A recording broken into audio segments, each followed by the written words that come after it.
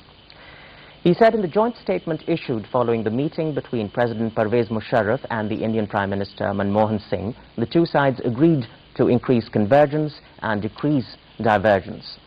To a question about the statement of the Afghan Foreign Minister, he said Pakistan has advanced several proposals to address concerns about cross-border movement, but Afghanistan is reluctant to accept them.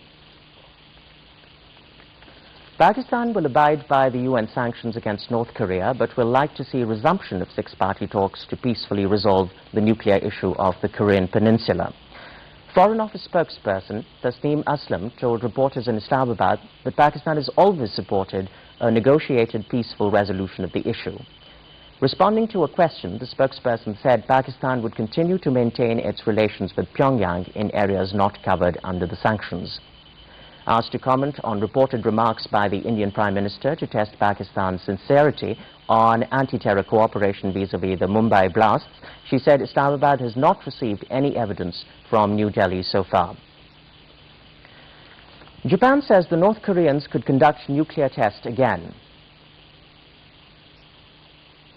Talking to reporters in Tokyo, Japanese Foreign Minister Taro Asu said that Japan has information that North Korea may be preparing for a second nuclear test. He said Japan has received information on that but cannot disclose the details. U.S. television networks have said the U.S. spy satellites has detected movement in North Korea, indicating the possibility of a second nuclear test. Talking to reporters in Washington, U.S. Secretary of State Condoleezza Rice said a second nuclear test by North Korea is a concern. She said this would be a provocative act and would further isolate the country. Rice said the United States was open to resuming six-party talks with North Korea on ending its nuclear ambitions without any preconditions. Meanwhile, the United States has confirmed that North Korea conducted a nuclear test on 9th of this month. The Office of the U.S. Director of National Intelligence said air samples were collected 2 days after North Korea declared that it had detonated a nuclear weapon for the first time in a test. He said analysis of the samples detected radioactive debris, which confirms that North Korea conducted an underground nuclear explosion in the vicinity of Pyongyang. He said the explosion yield was less than a kiloton. The Sri Lankan government has launched airstrikes on Tamil Tiger positions after 103 people were killed in an attack on a military bus convoy. The military said at least 100 people were also injured in the suicide attack on the convoy in northern Sri Lanka. The Sri Lankan military retaliated with airstrikes deep inside territory held by the Tigers. The government said the suicide attack, which coincided with renewed international efforts to restore a 2002 truce, meant that the Tamil Tigers are not interested in talks scheduled to take place next week in Switzerland. Meanwhile, a government warplane crashed in Negombo Lagoon area. Defense Ministry said the pilot was on a training exercise. It said the Air Force is conducting further investigations. As fresh violence in Iraq leaves some 130 people, including 7 U.S. soldiers, killed, the U.S. President has voiced full support to the Iraqi president. Police reported finding 67 dead bodies from various parts of capital Baghdad. At least 10 people were killed and 48 wounded when a car bomb went off in a market in the town of Suwaira, south of Baghdad. At least 3 bombs exploded close to civilians in central Baghdad, killing 3 people and wounding 7 others. The U.S. military said in a statement that 7 more U.S. troops were killed in action in Iraq, bringing the number of American troops to have died this month to 57. Clashes between police and gunmen left 3 people dead and 5 wounded in central Baghdad. Talking to reporters in Washington, White House spokesman said in a telephonic conversation with Iraqi Prime Minister Nouri al-Maliki, President Bush has assured full support. When asked if Bush has total confidence in the ability of Maliki's government to dismantle his country's militias, the spokesman said there is more to be done because the level of violence is absolutely unacceptable. The All-Parties Hurriyat Conference expresses serious concern over stepped-up Indian state terrorism and human rights violations by Indian troops in occupied Kashmir. At a meeting of the APHC Executive Council presided over by Mirwais Umar Farooq in Srinagar, it was pointed out that no talks on Kashmir could yield positive results unless and until India demonstrated its seriousness to resolve the dispute through peaceful means. Meanwhile, in Srinagar, several protesters were injured when Indian troops subjected a peaceful demonstration to brute force. The president of the Democratic Freedom Party, Shabir Ahmad Shah, while leading the demonstration, was arrested along with 10 of his party activists. The demonstration was held to protest against the recent custodial killings of 2 Kashmiri youth, besides the death sentence awarded to Muhammad Afzal Guru. The 14th World Poverty Eradication Day is being observed today. The theme of the day this year is Working Together Out of Poverty. Pakistan, along with delegates from 16 countries, is taking part in the ministerial level seminar on poverty reduction in Beijing.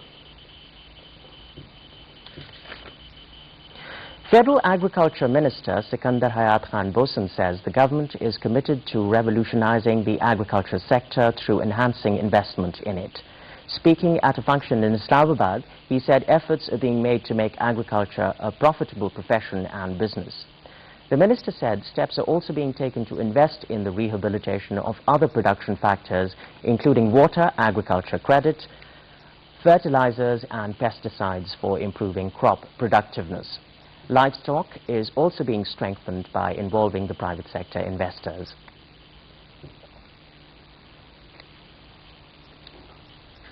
A short break before the sports news. This sports segment is brought to you by Telenor. Telenor, the smart call.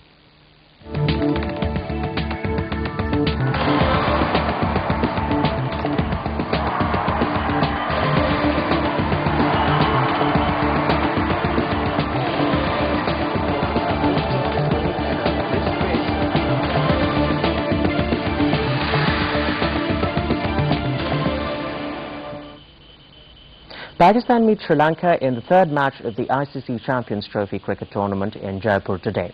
PTV 1 will telecast the match live from 2 p.m.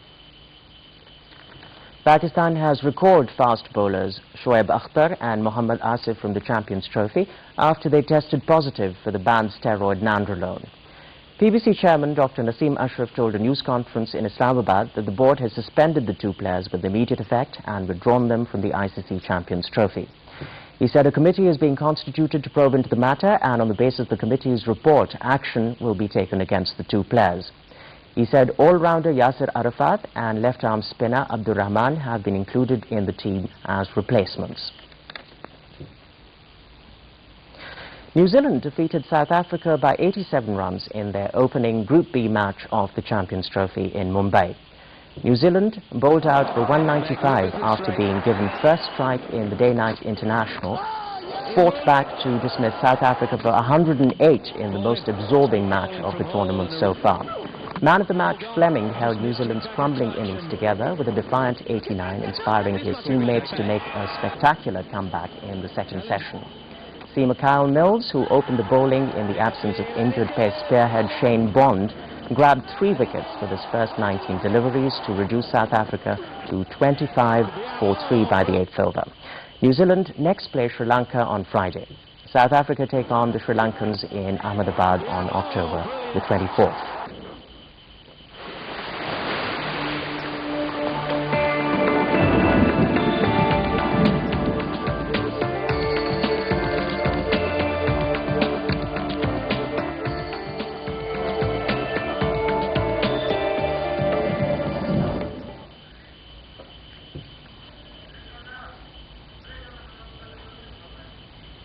The Met Office has forecast dry weather in most parts of the country, with rain at a few places in Kashmir during the next 12 hours.